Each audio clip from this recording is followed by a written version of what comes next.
Hi guys, what's up everyone, and welcome back again here on my channel, Journey with Jean and Red.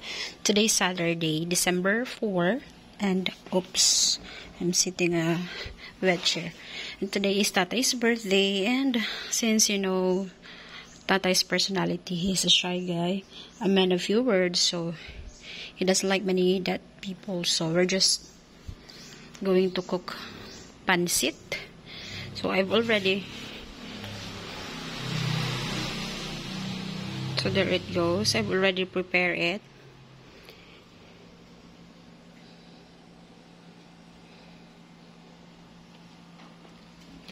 Cabbage, carrots, bell pepper, white onions and garlic, and the peas and the pork and squid roll.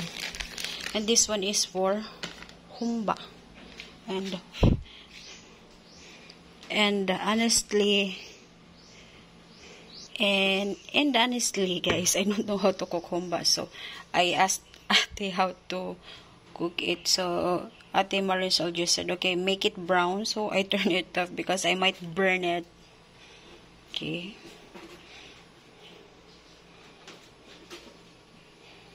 so I might burn it.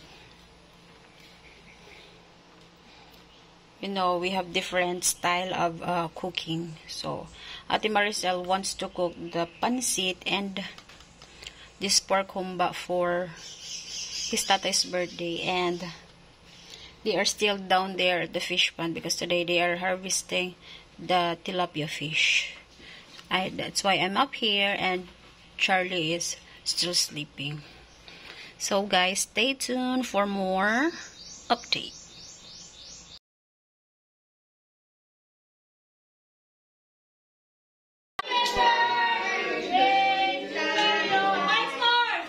Happy birthday to you.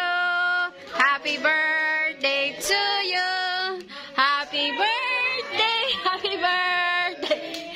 Happy birthday to you. Give blow ko na. Blow na tayo. Yay!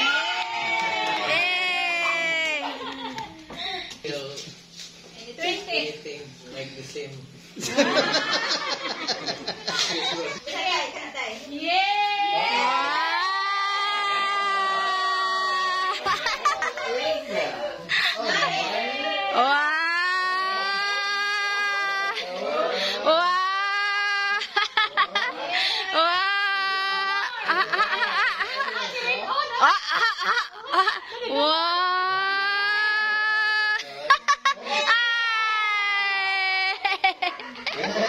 Okay.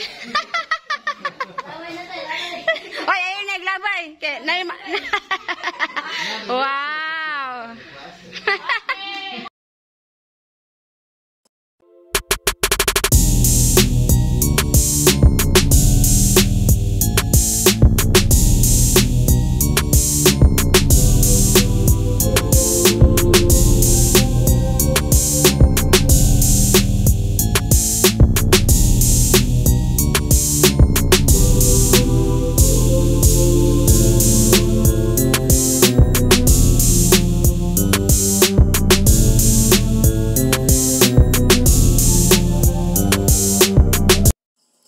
Thanks for watching.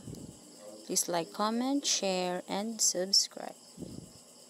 God bless everyone and have a happy weekend with your loved ones. Bye-bye.